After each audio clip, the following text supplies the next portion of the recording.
நீங்கள்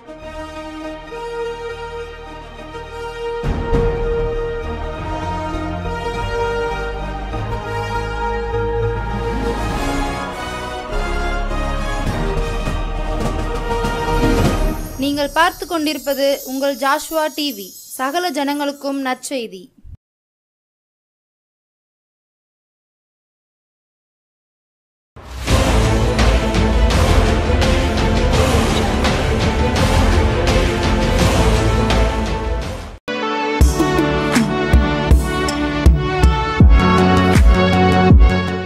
கிறிஸ்துவுக்குள் பிரியமான நம்முடைய ஜாசோடி நேர் அனைவருக்கும் இயேசு கிறிஸ்து நாமத்தினால் வாழ்த்துக்களையும் வணக்கத்தையும் தெரிவித்துக் கொள்கிறோம்.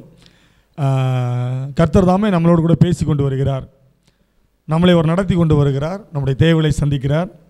ஒவ்வொரு நாளும் நம்மளோடு கூட இருந்து அவர் செய்கிற பெரிய காரியங்களுக்காக கர்த்தருக்கு ஸ்தோத்திரம். அவர் ஒவ்வொரு நாளும் நம்மளை பாதுகாக்கிறார், வழி நடத்துகிறார், ஆசீர்வதிக்கிறார், தேவைகளை சந்திக்கிறார், உங்களோடும் என்னோடு கூட பேசி கொண்டு இருக்கிறார். நம்ம ஆராதிக்கிற தேவன் நேற்றும் இன்றும் என்றும் மாறாத ஒரு உண்மையுள்ள தேவனாக இருக்கிறார். ரொம்ப சந்தோஷம். இந்த நாட்களிலும் கர்த்தர் உங்களோடு கூட பேச கர்த்தர் கிருபை செய்திருக்கிறார். குறிப்பாக நம்முடைய ஜேசோட்டிக்காக நீங்கள் தொடர்ந்து நீங்கள் ஜெபித்துக் கொள்ளுங்கள். நீங்கள் ஜெபம் பண்ணிட்டு இருக்கிறீங்க, ரொம்ப சந்தோஷம். கர்த்தர் இன்னும் என்னுடைய காரியங்களை கர்த்தர் ஆசீர்வதித்து கொடுப்பாராக. ஒவ்வொரு வாரமும் நம்முடைய ஜேசோட்டிவில் ஞாயிற்றுக்கிழமை மாலை 7 மணிக்கு உருவாக்கும் நேரம் நல்லூர் கிதியோனின் அப்போஸ்தலர் ஊழியங்கள் மூலமாய் வழங்கப்படும் உருவாக்கப்படும் நிகழ்ச்சி நிறைய மக்களுக்கு பிரயோஜனமாக இருக்குது. இதை சொல்லும் போதே ரொம்ப சந்தோஷமாக இருக்குது. நிறைய மக்களுக்கு இந்த செய்தி பிரயோஜனமாக இருக்குது. இந்த டிவியில் நிறைய ப்ரோக்ராம் வருது, நான் இல்லைன்னு சொல்லலை. ஒவ்வொரு செய்தி மூலமாய் கர்த்தர் அநேக ஆத்துமாக்களை தொட்டு கொண்டு இருக்கிறார். ஒவ்வொரு ஊழியர்கள் மூலமாய் கர்த்தர் அநேக அடையாளங்களையும் அற்புதங்களையும் செய்து கொண்டு இருக்கிறார். நிறைய மக்களோடு கூட கர்த்தர் இணைஞ்சிருக்கிறார், பேசி கொண்டு இருக்கிறார். கர்த்தருக்கே ஸ்தோத்திரம். குறிப்பாக என்னுடைய இந்த ஊழியத்தின் மூலமாய் இந்த ஞாயிற்றுக்கிழமை மாலை 7 மணிக்கு நம்முடைய ஜாஸ்வா டிவியில் உருவாக்கும் நேரம் நிகழ்ச்சியின் மூலமாய் கர்த்தர் உங்களோடு கூட பேசி கொண்டு வருகிறார். கர்த்தருக்கு ஸ்தோத்திரம். இன்னும் இதை பார்க்கிற நபர்கள் எங்களோட கூட ஃபோன் பண்ணி பேசுகிறாங்க, ஜெப குறிப்பில் சொல்கிறாங்க. ஒரு சிலர் நேரில் வீட்டில் வந்து பேசுகிறாங்க, நேரில் வீட்டில் வந்து ஜெபம் பண்ணுறாங்க. கர்த்தர் நிறைய காரியங்களை செய்து கொண்டு இருக்கிறார். இதை சொல்லும் போதே ரொம்ப சந்தோஷமாக இருக்குது. கர்த்தர் அதனால் பெரிய மாற்றங்களை செய்து கொண்டு இருக்கிறார், தந்து கொண்டு இருக்கிறார். எல்லா துதியும் கனமும் மகிமையும் ஏசப்பாவுக்கே.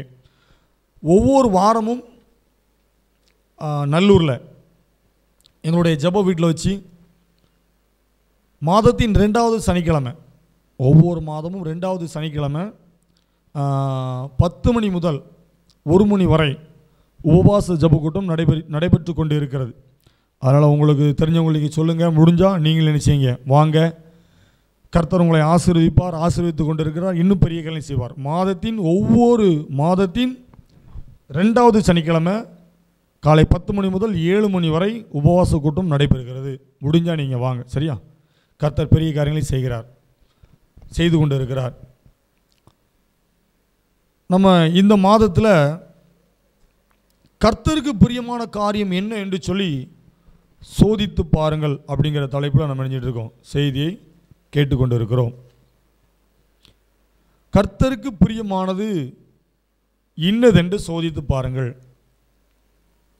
நம் நிறைய காரியங்களுக்காய் ஜெபம் பண்ணி இருக்கிறோம், நிறைய காரியங்களுக்காய் உபவாசம் இருந்து நம்ம செஞ்சுருக்கிறோம், நிறைய எங்கெல்லாமோ அலைஞ்சிருக்கிறோம், சரியா? ஆனாலும் ஒரு சில காரியங்கள் நம்முடைய வாழ்க்கையில் நடக்கலை.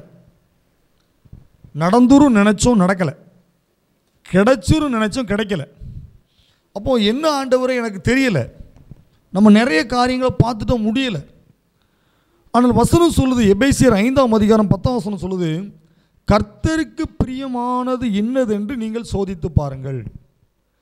கர்த்தருக்கு எது பிடிக்கும்னு சொல்லி நீங்கள் கண்டுபிடிச்சிங்கன்னா நீங்கள் ஆசீர்வதிக்கப்பட்டவர்கள். கர்த்தருக்கு பிரியமான காரியத்தை நீங்கள் செய்யறதற்கு உங்களை ஒப்பு கொடுத்துட்டீங்கன்னா நீங்கள் ஆசீர்வதிக்கப்பட்டவர்கள். அவர் உங்களை கொண்டு என்ன காரியம் செய்யணுமோ அதை சூப்பராக செஞ்சிருவார். இது நீங்கள் அவருக்கு பிரியமானதை செய்யாமல் உங்களுக்கு பிரியமானதை எனக்கு செய்யும் ஆண்டவரேன்னு சொல்லி கட்டாயப்படுத்தும் பொழுது அவர் உங்களை கொண்டு என்ன செய்யணும்னு வச்சுருக்கிறாரோ அந்த திட்டம் கொஞ்சம் லேட் ஆகும். உங்களுக்கு புரியும் நினைக்கிறேன். கர்த்தருக்கு பிரியம். ஏசப்பா உங்கள் விருப்பம் என்ன, உங்கள் சித்தம் என்ன, அப்போ நீ என்ன வச்சுருக்கிறீங்க, உமக்கு பிரியமானபடி நான் ஒப்பு கொடுக்குறேன் அப்படின்னு சொல்லி நீங்கள் சொல்லி பழகிட்டீங்கன்னா கர்த்தர் உங்களை வேறு லெவலில் கொண்டு போவார். இப்படியே இருக்க மாட்டீங்க. அது ஊழியமாக இருக்கலாம், உங்களுடைய தொழில் துறைகளாக இருக்கலாம், நீங்கள் செய்கிற வியாபாரங்களாக இருக்கலாம், உங்கள் குடும்பமாக இருக்கலாம், எதுவாக இருந்தாலும் சரி, நீங்கள் கர்த்தருக்கு பிரியமானது நீங்கள் செய்ய ஆரம்பிச்சிட்டிங்கன்னா கர்த்தர் உங்களை உயர்த்துகிற விதமே வேறு. இது என்னுடைய வாழ்க்கையில் நானும் அநேக வருடங்களுக்கு அப்புறம் தான் கண்டுபிடிச்சேன். ஆண்டவரே எனக்கு இது பிடிக்கும், எனக்கு இது தான் வேணும் அப்படின்னு சொல்லி ஜோமன நாட்கள்லாம் உண்டு. இப்படி தான் ஆண்டவரை நான் இருப்பேன் அப்படின்னு சொல்லி ஜோமன நாட்கள்லாம் உண்டு. இதுக்கெல்லாம் வருஷ கணக்காக அழுதெல்லாம் உண்டு. ஆனால் ஆண்டவர் என்னோடு கூட ஒரு சில நாள் பேசின அந்த வேத வசனத்தின் மூலமாய் கர்த்தருக்கு பிரியமானது இன்னதென்று நீங்கள் சோதித்து பார்த்தது உண்டா? ஏசப்பா இது உமக்கு பிடிக்கும் அப்படின்னு நீங்கள் சொல்லி கண்டுபிடிச்சிருக்கிறீங்களா? ஏசப்பா இந்த காரியம் செஞ்சால் பிடிக்கும்னு சொல்லி நீங்கள் கண்டுபிடிச்சி ஜோம் பண்ணியிருக்கிறீங்களா? இல்லை ஆண்டவரே எனக்கு இதை தான் செய்யணும்னு சொல்லி நீங்கள் எத்தனை நாள் கேட்டிருக்கிறீங்க? 2 வாரம் நம்ம என்ன செய்தியெல்லாம் கேட்டோம்? கர்த்தருக்கு பிரியமானது முதல் வாரத்தில் அவரை துதிக்கணும், பாடணும், ஸ்தோத்திரம் செய்யணும், ஆராதனை செய்யணும். கர்த்தருக்கு பிடிக்கும். முதல் வாரம் பிப்ரவரி மாதம் முதல் வாரத்தில். 2வது வாரத்தில் நம்ம என்ன கேட்டோம்? ஆலயத்தை கட்டுங்கள் என்று சொல்லி கர்த்தர் சொல்லுகிறார். ஆலயம் கட்டுவதில் நான் பிரியமாக இருக்கிறேன் என்று கர்த்தர் சொல்லுகிறார் 2வது வாரம். அப்போ ஆலயத்தை கட்டணும், சபையை கட்டி எழுப்பணும். சரியா? இந்த 3வது வாரத்தில் கர்த்தர் உங்களோடு கூட பேசுகிறார். நான் விசுவாசிக்கிறேன். செய்தியை நல்லா கவனமாக கேட்கணும். 10 நிமிஷம் தான் செய்தி முடிஞ்சிடும். செய்தியை தெளிவாக கேட்கணும், கவனமாக கேட்கணும். சரியா? கர்த்தருக்கு பிரியமானது இதுதான் அப்படின்னு சொல்லி கண்டுபிடிக்கணும். 2 பாயிண்டை கண்டுபிடிச்சாச்சு. சரியா? இந்த ஆலயத்தில் இந்த பைபிளில் எனக்கு தெரிந்து 9 காரியம் நான் கண்டுபிடிச்சி வச்சுருக்கேன். 9-10 காரியம் நான் கண்டுபிடிச்சி வச்சுருக்கிறேன். இந்த மாதம் மொத்தம் 4 தான். சரியா? அடுத்த மாதம் வேறு செய்தி. ஒரு மாதத்துக்கு ஒவ்வொரு செய்தி. இந்த 3வது வாரத்தில் கர்த்தருக்கு பிரியமான காரியம் என்னவென்று சொன்னால் எபிரேயர் 13ஆம் அதிகாரம், எபிரேயர் 13ஆம் அதிகாரம் 16ஆம் வசனம். அன்றியும் நன்மை செய்யவும் தான தர்மம் பண்ணவும் மறவாதிருங்கள், இப்படிப்பட்ட பலிகளின் மேல் தேவன் பிரியமாக இருக்கிறார். தேவன் எதில் பிரியமாக இருக்கிறாரா? வசனம் என்ன சொல்லுது? நன்மை செய்யவும் தான தர்மம் பண்ணவும் மறவாதிருங்கள். நீங்கள் மறந்துடாதீங்க அப்படிங்கிற. எனக்கு இதுதான் பிடிக்கும், எனக்கு பிடிச்ச காரியம் இதுதான், இதை நீங்கள் செய்ய மறந்துடாதீங்க. ஒரு வசனம், வலது கைக்கு கொடுப்பது இடது கைக்கு தெரியக்கூடாதுன்னு சொல்லுது. இன்றைக்கி அப்படி இல்லை. ஒருத்தருக்கு ஒரு சேலை எடுத்து கொடுத்தாலும், ஒரு சிலருக்கு ஒரு போர்வை எடுத்து கொடுத்தாலும், ஒருத்தருக்கு எடுத்து கொடுத்தாலும் அதுக்கு 500 பேரை கூட்டி போட்டோ எடுத்து பேப்பரில் போட்டு யூடியூப்பில் போட்டு டிவியில் போடுறாங்க. அது அல்ல, அது விளம்பரம். அது செய்ய சொல்ல ஆண்டவர். ஒரு மனிதன் கஷ்டப்பட்ட மனிதன் இருக்கிறானா, ஒரு கஷ்டப்பட்ட குடும்பம் இருக்கிறதா, அவங்களால முடியலையா, ரொம்ப கஷ்டப்பட்டு இருக்கிறாங்களா, ரொம்ப பலகீனத்தோடு இருக்கிறாங்களா, வருமானம் இல்லாமல் இருக்கிறாங்க, அவங்கள தேடி கண்டுபிடிச்சி நீங்கள் நன்மைகள் செய்யுங்க. உங்களால் முயன்ற காணிக்கையை நீங்கள் கொடுங்க. என்னுடைய ஆலயத்திலே ஆகாரம் உண்டாயிருக்கும்படி தசம பாகங்களை எல்லாம் ஆலயத்தில் கொண்டு வந்து சேருங்கன்னு கர்த்தர் சொல்லியிருக்கார். இல்லைன்னு சொல்லலை. எல்லா காணிக்கையும் ஆலயத்தில் வந்து போட்டக்கூடாது. எல்லா காணிக்கையும் சபையில் வந்து போட்டக்கூடாது. சரியா? அது திரும்பி வராது. அதுக்கு பலன் உண்டு, நான் இல்லைன்னு சொல்லலை. அதுக்கு பலன் உண்டு, அதை ஆசீர்வதிப்பார். ஆனால் அது திரும்பி வராது. அது கடலில் போட்ட மாதிரி, அது போட்டது தான், அது வராது. கர்த்தர் என்ன சொல்கிறாரு? நீ நன்மை செய்யணும், நீ தான தர்மம் பண்ணணும், அதுக்கு நீ மறந்துடாத. ஆண்டவர் சொல்கிறாரு, உன்னால் உனக்கு செய்கிற பலன் இருக்கிறத நீ தைரியமாக செய். நீ மற்ற குடும்பத்தாருக்கு நன்மை செய். நீ மற்ற குடும்பங்களுக்கு உன்னால் முயன்ற உதவியினை செய். தான தர்மம் பண்ணு. உன்னால் முயன்ற ரூபாயை கொடுங்க. ரூபா கொடுக்க முடியலையா, அரிசி வாங்கி கொடுங்க, பருப்பு வாங்கி கொடுங்க, பலசரக்கு ஜாமான் வாங்கி கொடுங்க.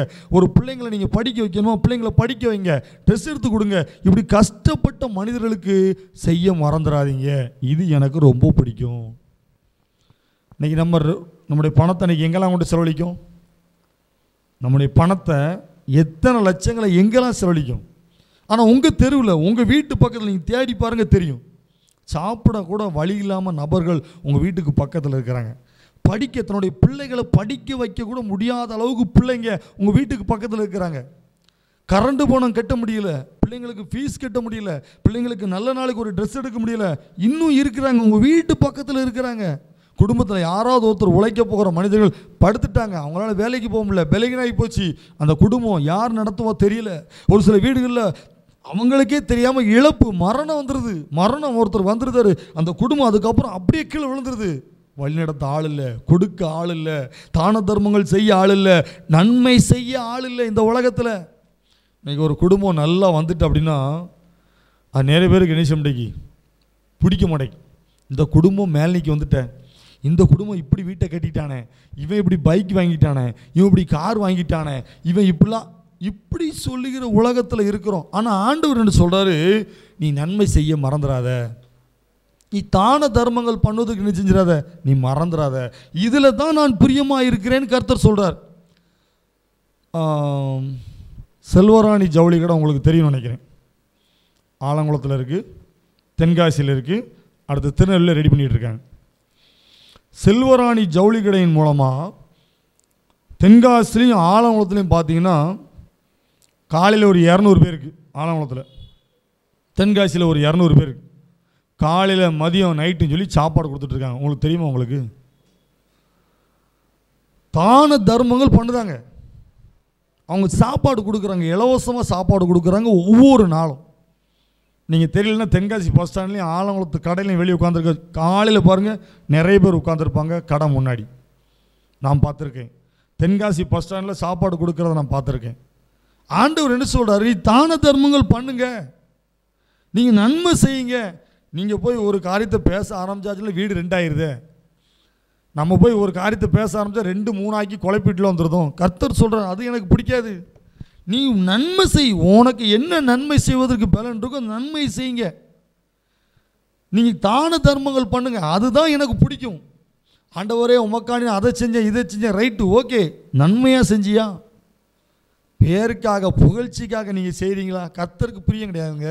நீங்கள் நன்மையாக செய்யுங்க, ஏசப்பா மேலே உண்மையோடு விசுவாசத்தோடு நன்மையாக செய்யுங்க. கர்த்தர் உங்களை ஆசீர்வதிப்பார், உங்களுடைய கையின் பிரயாசத்தை ஆசீர்வதிப்பார். நன்மை செய்யுங்க.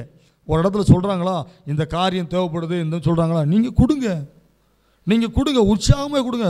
உற்சாகமாக கொடுக்கும் பொழுது கர்த்தர் உங்களுக்கு திருப்பி கொடுப்பார். உண்மையாக சொல்கிறேன், நான் கொடுத்துருக்கேன், இன்னும் கொடுத்துக்கிட்டு இருக்கேன், இன்னும் கொடுப்பேன். நான் கொடுத்ததுனால சொல்கிறேன், கர்த்தர் கொடுக்க கொடுக்க எனக்கு தந்துக்கிட்டே இருக்கார். அல்லேலூயா. உண்மையாக சொல்கிறேன், அவ்வளோ பெரிய பணக்காரங்களாம் நான் கிடையாது. ஆனாலும் எங்களுடைய தகுதிக்கு ஏற்றாத போல் நான் கொடுத்து கொண்டு இருக்கிறோம். கொடுக்க கொடுக்க கர்த்தர் எங்களுக்கு கொடுத்து கொண்டு இருக்கிறார். அது அவருக்கு பிரியமான காரியம். இதை விட்டு ஆண்டவரே நான் அங்கே கர்த்தருக்கு பிரியமானது நன்மை செய்யவும் தான தர்மங்கள் பண்ணவும் நீங்கள் மறந்துடாதீங்க. எங்கெல்லாமோ கொண்டு நிறைய கொடுக்காதீங்க. உங்கள் தெருவில், நான் மறுபடியும் பேசுகிறேன், அடுத்த வார்த்தைக்கு போக முடியல. உங்கள் தெருவில், உங்கள் குடும்பத்து பக்கத்தில் கஷ்டப்படுகிற குடும்பங்கள் இருக்குது, நீங்கள் தேடி கண்டுபிடிங்க. நிறைய பேர் இருக்கிறாங்க. அடுத்த நேரம் சாப்பாட்டுக்கு என்னன்னு சொல்லி வழி தெரியாத ஆட்கள் உண்டு, அவங்களுக்கு கொடுங்க. 1 ரூபா கொடுங்க, ரூபா கொடுக்க முடியலையா 10 கிலோ அரிசி வாங்கி கொடுங்க, 5 கிலோ அரிசி வாங்கி கொடுங்க.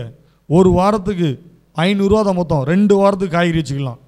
500 ரூபாய்க்கு நீங்கள் காய்கறி வாங்கினீங்கன்னா 2 வாரம் ஓடும். 500 ரூபாய்க்கு காய்கறி வாங்கிட்டு கொடுத்துவாங்க. அதை செய்யுங்க, கர்த்தர் உங்களை ஆசீர்வதிப்பார். கஷ்டப்பட்ட பிள்ளைங்க இருக்காங்களா, அந்த பிள்ளைங்களை தமிழ் மீடியனாலும் படிக்க வைங்க, கர்த்தர் உங்களை ஆசீர்வதிப்பார். எதுக்கு நான் கொண்டு கொடுத்தேன், அதுக்கு லட்சம் கொடுத்தேன், இதுக்கு லட்சம் கொடுத்தேன், லட்சங்கள் கொடுத்து வேஸ்ட்டுங்க. நன்மை செய்யுங்க, தான தர்மங்கள் பண்ணுங்க, கர்த்தர் உங்களை ஆசீர்வதிப்பார். அந்த குடும்பம் சந்தோஷப்படும், அந்த குடும்பம் ரொம்ப சந்தோஷப்படும். எங்கெல்லாமோ கொண்டு நிறைய கொடுக்காதீங்க, கொடுக்க பணம்லாம் வேஸ்ட். கஷ்டப்பட்ட ஜனங்களை தேடி கண்டுபிடிங்க, அனாதை ஆச்சிரமங்களை தேடி கண்டுபிடிங்க. சிறுவர்கள் பெண்கள் என்று சொல்லி நிறையா காப்பகங்கள்லாம் இருக்குது. அம்மா அப்பா இல்லாமல் பெற்றோர்களால் கைவிடப்பட்ட நிலைமையில் நிறைய காப்பகங்கள்லாம் இருக்குது. அதை கண்டுபிடிங்க, அங்கே போய் உங்களுடைய பணங்களை கொடுங்க, அங்கே போய் நீங்கள் செலவழிங்க. கர்த்தர் உங்களை ஆசீர்வதிப்பார், கர்த்தர் உங்களை ஆசீர்வதிப்பார். இந்த காரியத்தை சொல்லும் போதே பரிசுத்த ஆவியானவர் என்னை நிரப்புறதை நான் பார்க்குறேன்.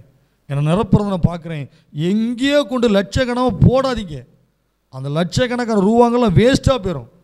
ஆனால் உங்களுக்கு தெரிந்த கஷ்டப்பட்ட நபர்களுக்கு நீங்கள் செய்யுங்க, கர்த்தர் உங்களை ஆசீர்வதிப்பார். கர்த்தர் உங்களுடைய குடும்பங்களை இன்னும் ஆசீர்வதிப்பார். இதில் அப்போஸ்தலர் 10ஆம் அதிகாரத்தில் கொர்நேலியு என்கிற ஒரு மனிதர் இருக்கிறார். கொர்நேலி அவர் என்ன செய்வாராம், அவருக்கு வேலையே என்ன வேலை, தான தர்மங்கள் பண்ணுவது தான் அவருக்கு வேலை. தான தர்மங்கள் பண்ணுவது, ஏழைகளுக்கு உதவி செய்வதுதான் அவருடைய வேலை.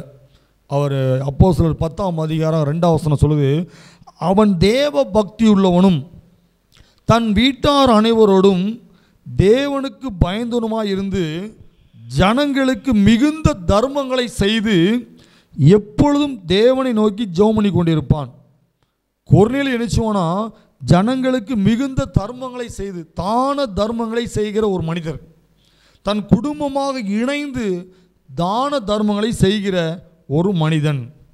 அதில் 4வது வசனம் சொல்லுது, அவனை உற்று பார்த்து பயந்து ஆண்டவரை என்ன என்றான். அப்பொழுது அவன், உன் ஜெபங்களும் உன் தர்மங்களும் தேவனுக்கு நினைப்பூட்டுதலாக அவர் சந்நிதியில் வந்தேட்டிருக்கிறது. கொர்நேலி வீட்டில் ஒரு பிரச்சனை, தேவதூதன் வந்து நிற்கிறார். அப்போ என்னென்ன ஒரு உற்று பார்க்குறார். உற்று பார்க்கும்பொழுது தேவதூதன் பேசுகிறார், நீ செய்த உன்னுடைய ஜெபங்களும் உன்னுடைய தான தர்மங்களும் தேவனுக்கு நினைப்பூட்டுதலாக அவர் சந்நிதியில் வந்துட்டு.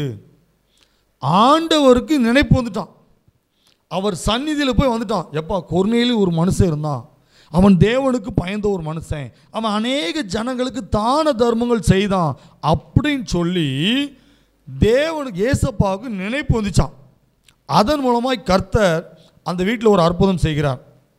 அதே அப்போஸ்தலர் 10ஆம் அதிகாரம் 31வது வசனம் சொல்லுது, கொர்நேலியுவே, உன் ஜெபம் கேட்கப்பட்டது, உன் தான தர்மங்கள் தேவனுடைய சந்நிதியில் நினைத்தருளப்பட்டது. வசனம் நல்லா கவனிக்கலாம் நீங்கள், நினைத்தருளப்பட்டது. அவன் செய்கிற ஒவ்வொரு காரியத்தையும் ஆண்டவர் நினைக்கிறாராம். ஏப்பா, கொர்நேலியு இவ்வளவு நல்ல காரியம் செஞ்சுருக்கிறானே, இவ்வளவு நன்மையான காரியம் செஞ்சுருக்கிறானே, இவ்வளவு நல்ல காரியம் செஞ்சுருக்கிறான்னு சொல்லி கர்த்தர் நினைவு கூறுகிறார்.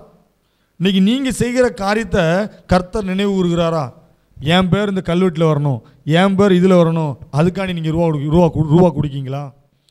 என் பேர் பெரிய எழுத்தில் எழுதி போடணும், அதுக்காண்டி நீங்கள் ரூபா கொடுக்கீங்களா? பிரயோஜனம் இல்லை, வேஸ்ட் வேஸ்ட்.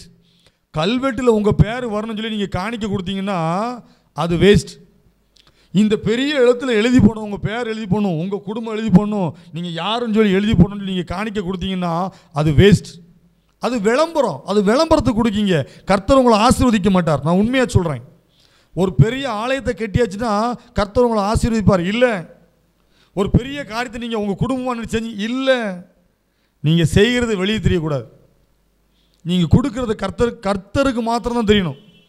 எங்களுடைய ஆலயத்தில் சொல்லுவாங்க, பெயர் சொல்ல விரும்பாத ஒரு நபர் 2 லட்சம் கொடுத்தாரு, பெயர் சொல்லாத விரும்பாத நபர் மைக் செட்டு 3 லட்ச ரூபா வாங்கி கொடுத்துருக்காரு, பெயர் சொல்ல விரும்பாத ஒரு நபர் நம்முடைய ஆலயத்துக்கு வெள்ளடிக்கிற செலவெல்லாம் எடுத்துக்கிட்டாரு அப்படின்னு சொல்லுவாங்க. அதுதான் நன்மை செய்கிறது. 40 ரூபாய்க்கு டியூப் லைட் வாங்கி போட்டுட்டு இந்த டியூப் லைட்டை இன்னார் வாங்கி போட்டார், இதுக்கு பேர் காணிக்க கிடையாது. ஒரு ஃபேனு 1000 ரூபாய்க்கு வாங்கி போட்டு அதில் ஸ்டிக்கர் ஒட்டி இந்தார், இந்த ஜாதி, இந்த வகையார், கர்த்தர் அதை கேட்கலைங்க. அது குப்பை, வேஸ்ட். அதை ஆண்டவர் கேட்கலை. நீங்கள் நன்மை செய்யுங்க, உங்களால் முயன்ற நன்மை செய்யுங்க, உங்களால் மற்றவங்களுக்கு நல்ல தான தர்மங்கள் செய்யுங்க, கர்த்தர் உங்களை ஆசீர்வதிப்பார். சொல்கிறது உங்களுக்கு புரியும் நினைக்கிறேன், நல்லா புரியும் நினைக்கிறேன். 40 ரூபாய்க்கு டியூப் லைட் வாங்கிட்டு அதில் உங்கள் பேர் எழுதி போடுறது கர்த்தருக்கு பிடிக்காது. சரியா? ஒரு ஃபேனு 1000 ரூபாய்க்கு ஃபேன் வாங்கி போட்டு அதில் இன்னார், இந்த ஜாதி, இந்த குடும்பத்தார், கர்த்தருக்கு அது பிடிக்காதுங்க. நீங்கள் செய்கிறது கர்த்தருக்கு மாத்திரம்தான் தெரியணும். கர்த்தர் உங்களை ஆசீர்வதிப்பார், கர்த்தர் உங்களை ஆசீர்வதிப்பார். நான் ஆணித்தரமாக உண்மையாக சொல்ல முடியும், கர்த்தர் உங்களை ஆசீர்வதிப்பார். அவருக்கு பிரியமானது நீங்கள் நன்மை செய்யணும், அவருக்கு பிரியமானது நீங்கள் தான தர்மங்கள் பண்ணும் பொழுது கர்த்தர் உங்களை ஆசீர்வதிப்பார். கொடுங்கள், அப்பொழுது உங்களுக்கு கொடுக்கப்படும், தட்டுங்கள், அப்பொழுது உங்களுக்கு திறக்கப்படும். நீதிமொழிகள் 14ஆம் அதிகாரம், நீதிமொழிகள் 14ஆம் அதிகாரம் 22வது வசனம் சொல்லுது, நன்மையை யோசிக்கிறவர்களுக்கோ கிருபையும் சத்தியமும் உண்டு. நீங்கள் நன்மையாக யோசிங்கன்னா, நன்மையான காரியத்தை செய்யணும்னு சொல்லி நீங்கள் யோசித்தீங்கன்னா உங்களுக்கு கிருபையும் சத்தியமும் கர்த்தர் தருவார், உண்மையும் உத்தமத்தையும் கர்த்தர் தருவார், பலனையும் கிருபையும் உங்களுக்கு கர்த்தர் தருவார். இதே மாதிரி நீதிமொழிகள் 19ஆம் அதிகாரம் 22வது வசனம் என்ன சொல்லுது, நன்மை செய்ய மனுஷன் கொண்டிருக்கும் ஆசையே தயை. நீங்கள் நன்மை செய்யணும் அப்படின்னு தான் கர்த்தர் உங்களை யோசிக்கிறார். நீ மனுஷன் நன்மை செய்யணும்பா, மனுஷன் நல்லதை செய்யணும் அப்படின்னு சொல்லி கர்த்தர் உங்களை யோசிக்கிறார். அதனால் தேவனுக்கு பிரியமான காரியம் நன்மை செய்வது, தான தர்மங்கள் பண்ணுவது. சரியா? அதை செய்யுங்க. அதை செஞ்சுட்டு வேறு எதுக்கெல்லாமோ செஞ்சுட்டு என்னை ஆண்டவர் ஆசீர்வதிக்கலை, என்னை ஆண்டவர் அதை செய்யலை இதை செய்யலைன்னு நினச்சாதீங்க, வருத்தப்படாதீங்க. கலாத்தியர் 6ஆம் அதிகாரம் 9வது வசனம் சொல்லுது, நன்மை செய்கிறதுனால் சோர்ந்து போகாமல் இருப்போமாக, நாம் தளர்ந்து போகாமல் இருந்தால் ஏற்ற காலத்தில் அறுப்போம். நீங்கள் செய்கிற நன்மைக்கு ஒரு நாள் அறுவடை உண்டு. நீங்கள் செய்கிற நன்மையான காரியங்களுக்கு ஒரு நாள் அறுவடை உண்டு. ஐயோ நான் நிறைய நன்மை செஞ்சுட்டேனே, எனக்கு நிறைய பேர் தீங்கு செய்தாங்களே, பயப்படாதீங்க, அதை கர்த்தர் பார்த்து கொள்வார். நீங்கள் நன்மையை மாத்திரம் செய்யுங்க, நீங்கள் தான தர்மங்களை மாத்திரம் செய்யுங்க, கர்த்தர் உங்களை ஆசீர்வதிப்பார். நீங்கள் நல்ல காரியங்களை மாத்திரம் பேசுங்க, நீங்கள் நல்ல காரியத்துக்கு மாத்திரம் செய்யுங்க, நீங்கள் நன்மையாய் செய்யுங்க. நீங்கள் உங்களால் முயன்ற தான தர்மங்களை கொடுத்து, உங்களுடைய காணிக்கைகளை கொடுத்து, உங்களால் முயன்ற காரியங்களை நீங்கள் செய்யும் பொழுது கர்த்தர் உங்களை ஆசீர்வதிப்பார், அதை தருவார். நீங்கள் எவ்வளோ கொடுக்குறீங்களோ அதை விட 10 மடங்கு உங்களுக்கு கர்த்தர் தருவார். இது உண்மை, இது உண்மை உண்மை உண்மை. கர்த்தர் செய்வார். கர்த்தருக்கு பிரியமானது இந்த வாரத்தில் நம்ம என்ன பார்த்துருக்குறோம்? நன்மை செய்யணும், தான தர்மங்கள் பண்ணணும். அது தேவனுடைய சன்னதியில் தேவனையே நினைப்பூட்டுமா. என் மகன் என் மகா இவ்வளோ நல்ல காரியம் செஞ்சுருக்கிறா, இந்த கஷ்டப்பட்ட குடும்பத்துக்கு இவ்வளோ உதவி செஞ்சுருக்கிறாங்க அப்படின்னு சொல்லி தேவனுடைய பாதத்தில் போய் அவரை நினைப்பூட்டுமா. சரியா? அதனால் நீங்கள் மறந்துடாதீங்க, கர்த்தருக்கு பிரியமான காரியம் நன்மை செய்யுங்க. கர்த்தருக்கு பிரியமான காரியம் நல்ல தான தர்மங்களை பண்ணுங்க. கஷ்டப்பட்ட ஆட்களை பார்த்து, கஷ்டப்பட்ட குடும்பங்களை பார்த்து, முடியாதவங்களை பார்த்து உங்களுடைய பணத்தை நீங்கள் கொடுங்க, கர்த்தர் உங்களை ஆசீர்வதிப்பார். இருக்கிற இடத்துக்கே கொண்டு வந்து பணத்தை போடாதீங்க, இருக்கிற இடத்துக்கே செய்யாதீங்க, அந்த பணம் வேஸ்ட்டாக போகும். சரியா? இல்லாத ஆட்களை பார்த்து, கஷ்டப்பட்ட குடும்பத்தாரை பார்த்து, கஷ்டப்பட்ட மனிதர்களை பார்த்து உங்களுடைய பணத்தை நீங்கள் கொடுங்க, உங்களுடைய உதவியை செய்யுங்க, வேலை வாய்ப்புகளை கொடுங்க, கர்த்தர் உங்களை ஆசீர்வதிப்பார். கர்த்தர் அதில் தான் பிரியமாக இருக்கிறார். ஒரு நாள் உங்களுடைய வாழ்க்கையில் நீங்கள் செய்த நன்மைக்கு அறுவடையை கர்த்தர் தருவார். நீங்கள் என்னெல்லாம் நன்மை செஞ்சுருக்கீங்களோ உங்கள் குடும்பம் ஆசீர்வதிக்கப்படும். நீங்கள் என்னெல்லாம் நல்ல காரியம் செஞ்சீங்களோ அந்த நன்மையான காரியம் உங்கள் வீட்டில் கர்த்தர் ரெட்டிப்பான நன்மையை தருவார். ஜெபம் முடிச்சிருவோமா? நன்றி ஆண்டவரே, பரிசுத்த ஆவியானவரே, உமக்கு நன்றி. ஏசப்பா, நன்மை செய்யவும் நாங்கள் மறந்துடக்கூடாது, தான தர்மங்களை செய்வதற்கும் நாங்கள் மறந்துடக்கூடாது. அதில் நீர் சந்தோஷப்படுகிற தேவன், பிரியப்படுகிற தேவன். நாங்கள் நன்மை செய்யணும், தான தர்மங்கள் பண்ணும் பொழுது கர்த்தர் எங்களை ஆசீர்வதிக்கிறீர், நீர் எங்களுக்கு பெரிய நன்மைகளை தருகிறீர். அப்பா, பரலோகத்தில் வந்து அந்த காரியம் நினைப்பூட்டுகிறதற்காக உமக்கு நன்றி. எங்களால் முயன்ற காரியங்களை செய்ய, நல்ல காரியங்களை செய்ய எங்களை ஒப்பு கொடுக்கிறோம். எங்களை பலப்படுத்துங்க, எங்களை ஆசீர்வதிங்க. செய்தியை கேட்ட ஒவ்வொரு மக்களோடு பேசினதுக்காக உமக்கு நன்றி. துதிகன மகிமையெல்லாம் உமக்கே செலுத்துகிறோம். மீட்பர் இயேசு மூலம் ஜெபிக்கிறோம் நல்ல பிதாவே, ஆமென். கர்த்தர் உங்களோடு கூட இருப்பாராக. கர்த்தர் உங்களை ஆசீர்வதிப்பாராக. தொடர்ந்து ஜெபம் பண்ணுங்க, தொடர்ந்து நீங்கள் செய்திகளை பாருங்கள், நன்மை செய்யுங்க, தான தர்மங்கள் பண்ணுங்கள். கர்த்தர் உங்களை ஆசீர்வதிப்பார், உங்களுடைய குடும்பங்களை ஆசீர்வதிப்பார், உங்களுடைய பேரை பெருமைப்படுத்துவார், உங்களை வாளாக்காமல் தலையாக்குவார், உங்களை கீழாக்காமல் மேலாக்குவார். நன்மை செய்ய மறந்துடாதீங்க, தான தர்மங்கள் செய்ய மறந்துடாதீங்க. கர்த்தர் உங்களை ஆசீர்வதிப்பார். ஆமென்.